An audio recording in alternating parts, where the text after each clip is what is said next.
(2023년 7월 5일) 이정훈입니다. 요즘 추미애 전 법무부 장관이 화제죠. 그는 트로이의 목마인가, 아니면 이기주의자인가, 아니면 그야말로 정치인인가 궁금합니다. 왜 추미애가 지금 나와서 다시 윤석열 대통령을 도와주고 있을까요? 참 이해가 안 됩니다. 추미애 전 법무부 장관이 정영진 최욱의 매블쇼라고 하는 유튜브에 나와가지고 문재인 대통령이 수석 보좌관 회의를 할 때, 그때 이제 윤석열 검찰총장의 비의 내용을 보고했더니 목불인견이다 라고 했답니다. 그래서 당연히 윤석열 총장을 징계하려는 장관인 자기에게 힘을 실어주는다는 느낌을 받았는데, 그게 2020년 12월 초까지만 해도 그랬는데, 막상 징계위원회 회부하니까 언론이 징계위원들의 구성에 문제가 있다고 많이 보도했죠. 저도 그렇게 분석을 했었고. 그리고 나서 다음에 이제 무슨 다른 걸 보고하러 갔더니 노영민 비서실장을 통해서 너 나가라 라고 했다. 그리고 이제 이낙연 대표는 물론이고 당시 민주당 한 의원도 좀 그만 좀 해라, 나가라, 그런 식으로 얘기했다. 이런 거였답니다. 자기도 이용당했다는 거죠. 이런 이야기를 밝힌 데 이 의도가 상당히 궁금해요. 그래서 문재인 씨가 밉냐라고 하니까 아니다, 저는 인간적인 면을 빼고 말한 것이다 라고 또 어정쩡하게 얘기했습니다. 그러면서 이제 추미애 전 장관은 당시 자기가 윤석열 씨를 징계하려고 그랬는데 언론이 추윤 갈등으로 정리하면서 윤석열 검찰총장이 비위가 있다는 사실을 보지 않고 장관인 자기하고 윤이 갈등했다, 그것만 부각시키는 바람에 오히려 문재인 대통령이 도운 거 아니냐, 그런 식으로 얘기를 하고 있어요. 근데 지금 흥미로운 거는 그 비슷한 시점에 추미애 전 장관이 남편도 한양대학교 같이 동창이죠. 다 사실을 한 변호사고, 그 사이에 아들이 한 분이 있습니다. 그 아들이 이제 카츄샤를 갔는데, 병으로 갔죠. 근데 몸이 평발인가 그런 문제가 있어서 아프다고 해서 병가를 나왔다가 휴가를 연장을 임의로 써버렸죠. 그때 승인을 받느냐, 휴가 연장을 하게 승인을 받았느냐라는 게 문제가 됐습니다. 이거에 대해서 이제 수사가 있었는데, 수사를 했던 동부지검은 무혐의 처분을 내렸어요. 무혐의 처분을 받아보신 분들이 있을 겁니다. 저도 옛날에 수지킴 사건을 보도하고 나서 수지킴이 유가족들한테 거꾸로 이게 고발을 당해갖고 검찰에서 무혐의를 받은 적이 있는데, 그때 무혐의 처분한다는 통지서를 보게 되면 현재의 이 자료에 따르면은 공소를 하지 않겠단가 그런 식으로, 그러나 이제 추가 뭐가 밝혀지면 할 수 있다, 이런 식으로 이제 날라오죠. 네. 무혐의 처분을 그때 받았습니다. 근데 그때 무혐의 처분을 받을 때 추미애 장관 아들이 나 휴가 좀 연장해 주세요 하고 연락을 했다고 하는, 그 전화를 받았다고 하는 김모 대위가 있었습니다. 근데 그 대위의 얘기가 일관성이 없다, 오락가락한다, 요거 하나만으로 무혐의 처분을 내렸어요. 어쨌든 그 아들 서 씨가 휴가를 연장해 쓴 건 맞는데, 그래 내가 연장을 해줬다라고 확인이 돼야만 그 적법한 건데, 이 김대희가 일관성 있게 설명을 못한다는 걸로 무혐의를 내렸어요. 상당히 무리한 무혐의죠. 그래서 그때 이제 이 보고를 받은 대검에서 조남관 차장이 보강 수사를 하라 그랬는데, 그때 동부지검장이 김관정 씨예요. 문재인 정부에서 상당히 출세한 사람이죠. 그는 그대로 무혐의 처분이 나오게 했습니다. 이렇게 되니까 이제 이 검찰이 수사를 안 하면 그걸 항고를 할 수 있고, 그러면 고검에서 검토를 합니다. 고검에서 하다가 다시 또 재항고도 할 수 있습니다. 이게 고검에서 이렇게 쭉 보다가 이거 좀 수사해야 되는데 제대로 안 했네. 그러면 재기 수사 명령을 내립니다.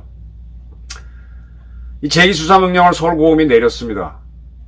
그래서 지금 동부지검 지검장도 바뀌고 검사도 바뀌어갖고 다시 조사를 해서 그때의 김대리를 불러서 하니까 그분의 얘기는 나는 추 장관 아들 서씨의 휴가를 승인한 적이 없고 처음에는 기억이 안 나서 나도 좀 헷갈렸는데 어쨌든 그때 추 장관의 보좌관이 전화를 걸어온 적이 있다. 이렇게 얘기를 하고 있습니다. 이 이야기는 처음에도 했던 거랍니다. 근데 처음에는 기억이 안 나서 자기도 횡설수설을 했는데 나중에 조사받을 때는 뚜렷이 얘기했고 지금도 이렇게 기억을 해서 하고 있죠. 그러면 이 추 장관의 보좌관이 전화를 한 거는 청탁을 한 게 될 수가 있죠. 이렇게 되면 좀 문제가 달라지죠. 그러면 추 장관 아들이 군대에 가면 영창이라는 게 있죠. 영창을 가게 될지 뭐가 될지 이제 그런 문제에 부닥치게 됩니다. 이 김대리의 진술은 처음에는 기억이 안 났지만은 나중에는 오락가락하지 않았다는 겁니다.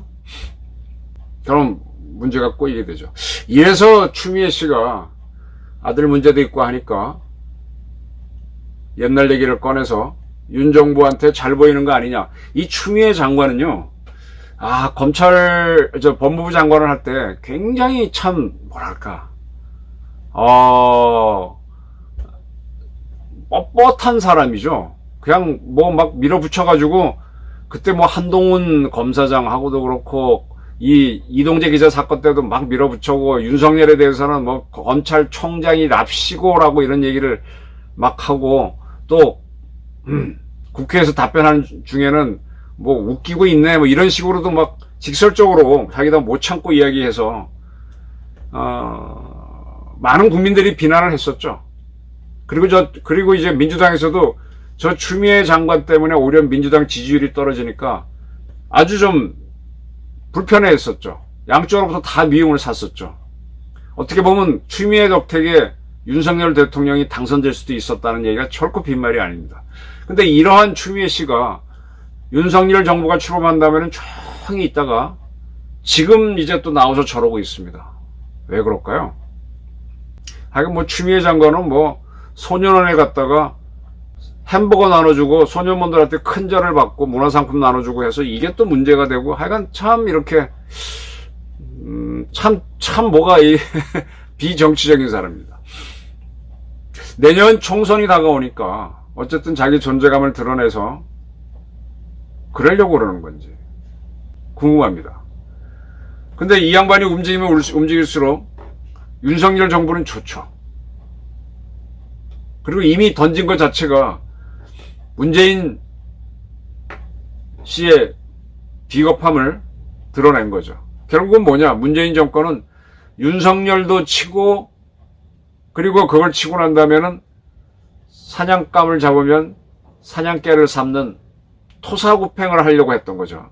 윤석열 징계 재가를 하면서 추미애 너도 나가라. 그러니까 추미애는 당황해서 못 나가겠다고 하면서 꽤 버티다가 나중에 나가는. 그때 참 산산조각 절정 별 희한한 시를 다 인용해서 자기 심정을 어디 또 강원도 어느 절에도 갔다 오고 굉장히 자리에 연연해하는 사람 그런 모습 보였어요. 어차피 그 자리가 자기 게 아닌데. 그리고 뭔가 일을 할 때는 뭐가 적법하게 해야 되고 아니면 자기 소신으로 해야 되는데 결국은 이용당한 거잖아요. 이용당하고 나서도 그게 억울해가지고 이리저리 못 참고 한 사람이 지금 왜 이렇게 나올까요? 내년 총선에 나오기 위해서 그런 건가? 아니면 자기 아들이 법을 어긴 게 문제가 돼서 당할 것 같아서 그런 건가? 아니면 정말 문재인한테 칼을 꽂기 위해서 트로이 목마인가? 이것저것 다 따져봐도 보게 되면 어쨌든 관료하는 거는 추미애 씨는 굉장히 자기 자신만을 위한다는 이기주의자 모습은 보입니다. 대한민국 정치에서 희한한 국회의원들이 매우 많았고 한데 이 추미애라고 하는 여성 정치인 경북여고를 나와가지고 판사를 할 때도 화제였고 그 다음에 DJ 정권 때 민주당에 가서 정치를 한 것도 화제였고 결혼식도 화제였고 근데 그걸 쭉 보게 되면 이렇게 쫙 스타로 크긴 큰 것 같은데 뭔가 보면은 좀 이렇게, 그 왜 화제였어? 하고 물어보면은 다 튀는 행동이었어요. 지금 추미애가 다시 한번 나와서 한국 정치를 살짝 흔들고 있습니다. 이것이 민주당한테는 악재가 될까요? 호재가 될까요? 어쩌면 추미애는 문재인과 이재명을 잡는 트로이 목마가 될지도 모릅니다. 그의 아들이 휴가 문제로 처벌을 받는다고 하면 점점 더 추미애는 윤석열 정부를 도와주는 트로이 목마가 될 수 있다라는 그런 생각이 듭니다. 참 흥미로운 여성 정치인입니다. 저희 의견이었습니다. 감사합니다.